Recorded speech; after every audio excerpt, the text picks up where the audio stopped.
खिपरो मां अवां खे ख़बर ॾींदा हलूं त खिपरो जे टाउन कमेटी में क़ाइम गिरोड़ी लाइब्रेरी हाल में मौलवी मोहम्मद हसन पौड़ यादगार कमेटी पारां मरहूम मौलाना मोहम्मद हसन पौड़ जी 45 वरसी मल्हाई वई है, जंहिंमें इल्म अदब दोस्तनि माण्हुनि, जंहिंमें उस्ताद जुमन गज्जू लतीफ़ जो अवार्ड याफ़्ता, शाह अब्दुल लतीफ़ भिटाई जो पारखो, उस्ताद लिगारी, अरबाब अली समेजो, डॉक्टर मीर आलम मरी, एम जुमन कुंभर, सिकील अदो रायमो, साजिद बोजदार, गुलाम अली राजड़, इमाम बख्श मंगरियो, अमर अब्बास, उस्ताद वली, इंजीनियर हैदर समेजो, सिंधी अदबी संगत शाह खिपरो जे सेक्रेटरी हाजी शाद राजड़, अब्दुल हलीम दरस, हादी बख्श, असद हिंगोरजो, मनवर हिंगोरजो समेत मौलवी मोहम्मद हसन पौड़ जे फर्जंद नज़ीर अहमद पौड़ शिरकत कई है। मौलवी मोहम्मद हसन पौड़ जी 45 वरसी जे मौके ते खराज तहसीन पेश कयो ऐं अॻवान मीडिया सां ॻाल्हाईंदे चयो आहे त मोहम्मद हसन पौड़ 1906 में पैदा थिया।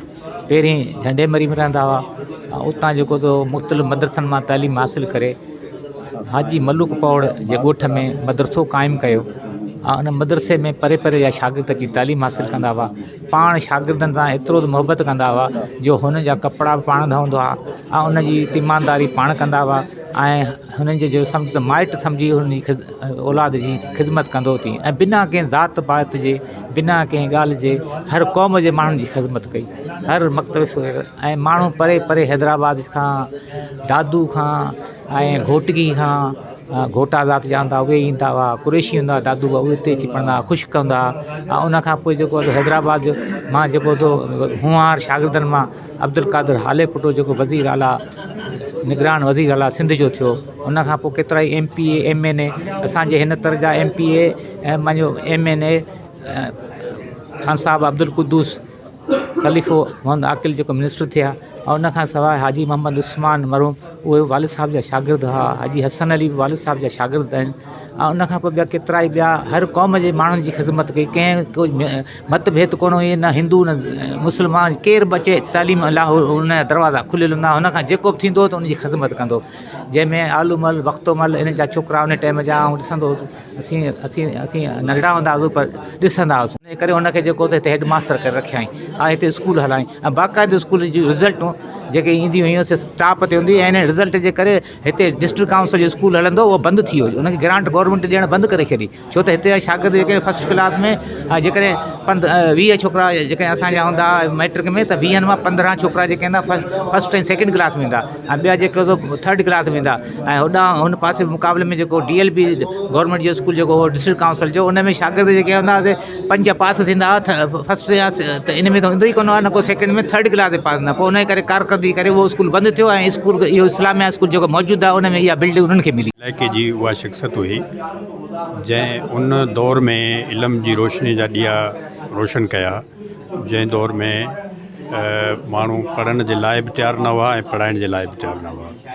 सो खिपरे जे हवाले सां तमामु वॾी शख़्सियत हुई। असीं खेसि बेटा पेश करियूं था ऐं उनजी शागिर्दनि तमामु वॾा उहिदनि ते रही ख़िदमतूं सर अंजाम ॾिनियूं। ज़िंदगी गुज़ारी बचपन खां वठी यतीम माण्हू हो। उन पहिरियां प्राइमरी स्कूल हिंगोरने में क़ाइमु कयो, पोइ मलूक पहोड़ में क़ाइमु कयो, पोइ इस्लामिया हाई स्कूल क़ाइमु कयो, पोइ गवर्नमेंट डिग्री कॉलेज खिपरो क़ाइमु कयो। मौलवी मोहम्मद हसन साहिब जो इल्मी ख़िदमतूं तमामु वॾियूं आहिनि। हुन हज़ारे शागिर्द छॾिया, तमामु कामयाबु इंसान हुयो। सलामत हुजे। मोहम्मद हसन एक बहुत ही अजीम इंसान थे जिसने तालीम और समाजी खिदमत दोनों मैदान है उनमें खिदमत की। सबसे पहले अगर हम उसकी तालीमी खिदमत को देखें तो ये वो उस वक्त था जब तकसीम हो चुकी थी और पाकिस्तान का वजूद बन चुका था। तो यहाँ के जो हिंदू भाई थे वो चले गए थे, वहाँ पर बहुत बड़ा खाल हो चुका था। तो उस खाल को पुर करने के लिए मौलाना मोहम्मद हसन पौड़ ने जो खिदमत की हैं बहुत ही शायान शान है। उनमें सबसे पहले जो उन्होंने हाई स्कूल, अभी जो हाई स्कूल बन चुका है वहाँ पे पहला उन्होंने मदरसा कायम किया और वहाँ पे उसने शमा जलाई। उसके बाद मलूक पौड़ गए, वहाँ पर भी उन्होंने पहले मदरसा कायम किया और अब जो है वहाँ पे हाई स्कूल बन चुका है। उसके बाद यहाँ खिपरो में आए, खिपरो में उन्होंने इस्लामिया हाई स्कूल का बुनियाद रखा और उसके लिए हर तरह से उन्होंने खिदमत की। उसके बाद ये जो अपनी 32 एकड़ की ज़मीन है वो गवर्नमेंट डिग्री कॉलेज खिपरो के लिए मुहैया की और इस तरीके से बहुत सारी खिदमत जो हैं मौलवी साहब की इसे हमारे इलाके के लिए हैं। मौलवी मोहम्मद हसन पहोड़ खिपरे जो समाज सुधार के इंसान दोस्त किरदार हो। हिन खिपरे तलके सांगड़ ज़िले जे अछड़ोथर जे इलाइक़े जे ग़रीब मिसकिन हारिन पौरतनि मज़दूरनि जे औलाद लाइ घणो कनि चाहियो पिए।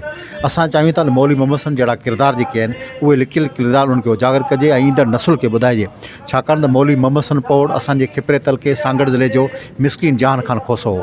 असांजे इलाइक़े जो सैयद उलंदो शाह हो। हीअ असांजे इलाइक़े जो सर सैयद अहमद ख़ान हो। हिन खे वॾो दर्द हो, वॾो पीड़ा हो त हारिन पौरतनि जे औलाद खे वॾे मुस्तक़बिल ते अॻे घणो कुझु ॾिसणु चाही थिए। वॾे वॾो मिसाल इहा आहे त हुन मलूक पौड़ जे ॻोठ में दीनी मदरसा ऐं प्राइमरी स्कूल जोड़ाई ऐं खिपरो सिटी जे माण्हुनि जे लाइ हुन हाई स्कूल जोड़ाई। इस्लामी हाई स्कूल खिपरो जो बुनियादु रखंदड़ उनजो फाउंडर मौलवी मोहम्मद हसन पौड़ हो। हुन पंहिंजी हयाती में पंहिंजी नियाणी जा ॾींहं चिटा थियल हुजनि, उनजा ॻह घर में रखियल हुजनि, उहे ॻह खणी सोनारे वटि बाक़ाइदा सां हुन गिरवी रखी उन्हनि ॻहनि एवज़ में पैसा वठी इस्लामी हाई स्कूल खिपरो जो बुनियादु रखणाई। इहो हिकिड़ो वॾो कारनामा, वॾो सरंजाम आहे। ईंदड़ नसुल खे मौलवी मोहम्मद हसन पौड़ जी छॾियल मशन खे अॻिते वधाइण लाइ भरपूर कोशिशूं करणु घुरिजे। मौलवी मोहम्मद हसन पौड़ असां सिंध खिपरे जो वॾो नालो आहे, हिन खे सर सैयद अहमद ख़ान बि चयो वेंदो आहे। त हिन तालीमी हवाले सां जेके ख़िदमतूं कयूं ऐं असांजे नौजवान नस्ल उन माण्हू खे विसारे छॾियो आहे। हाणे इन में ॾोह त शायदि असां माण्हुनि जो असांजे समाज जो आहे जो हिन माण्हू जी एॾी ख़िदमत आहे, उनखे एट ए टाइम अॼु नओं नस्ल नौजवान जेको उनखे सुञाणण जे नाले यादि करण जे लाइ तयारु न आहे। हिन तालीम हवाले सां खिपरे में जेको वॾो ख़िदमत कई, इस्लामी हाई स्कूल खां वठी कॉलेज खां वठी छोकिरियूं पढ़ाइण ऐं ॿारहड़ियुनि में काफ़ी स्कूल क़ाइमु कया। त उन दौर में जॾहिं तालीम जो नालो वठण वारो माण्हू कोन, त उन दौर में हिन माण्हू जी ख़िदमत जेका तमामु हिकिड़ी तारीख़ी रही आहे ऐं आउं सम्झा हिन माण्हुनि खे यादि रखणु घुरिजे ऐं अहिड़ा प्रोग्राम बार बार करणु घुरिजे। इस्लामी हाई स्कूल ते घटि में घटि उनजो बानी उन ते मौलवी मोहम्मद हसन पौड़ जो नालो ॾियणु घुरिजे। आज जो प्रोग्राम यहाँ पे रखा गया है वो मौलाना मोहम्मद हसन पौड़ की याद में रखा गया है। आज उसको जो है ना तकरीबन 45 साल हो गए हैं, हम उसको याद करते। क्यों याद करते? उसने तालीम के शोबे में आके लोगों की खिदमत, बहुत खिदमत की हैं। हमें उसको उजागर करना चाहिए। उसने संगे बुनियाद इस्लामी स्कूल का रखा है, हमें उसको आगे बढ़ाना चाहिए। उसको आगे बढ़ाने से क्या होगा, हम पढ़ी लिखी कौम पैदा होगी।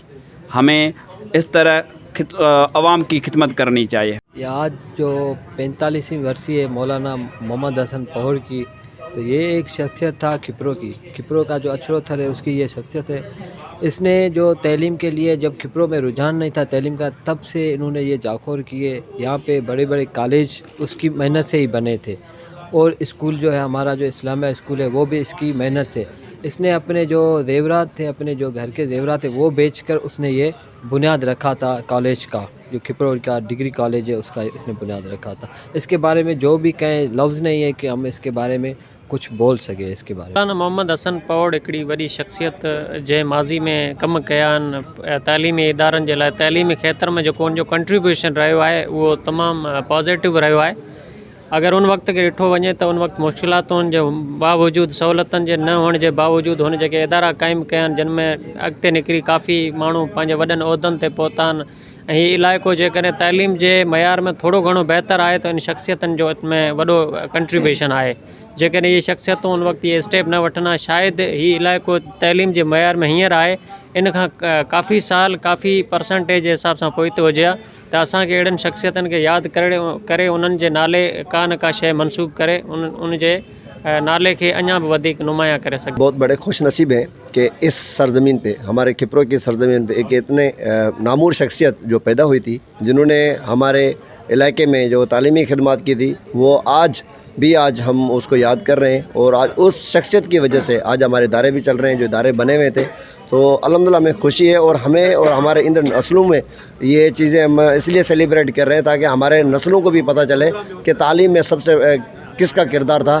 तो ये इसको याद करना, उसको मनाना ये हमारा फ़र्ज़ है और इंशाल्लाह मनाते रहेंगे। मौलवी मोहम्मद हसन पौड़ एक अज़ीम इंसान हो जंहिं खिपरे जहिड़े पोइते पियल इलाइक़े में पंहिंजा प्लाट मदरसनि ऐं स्कूलनि जे लाइ ॾियण सां गॾु इल्म जी लाट ॿारे ग़रीब ॿारनि खे इल्म सां नवाज़ियो ऐं खेनि वॾनि उहिदनि ते पहुचायो। कैमरामैन फज़ल उमरानी सां गॾु हरेश KBC अवामी न्यूज़ खिपरो। मज़ीद ख़बरनि ऐं तफ़सीलात लाइ विज़िट कयो असांजी वेबसाइट www.awamiNewsHD.com ऐं ॾिसंदा रहो अवामी न्यूज़ HD।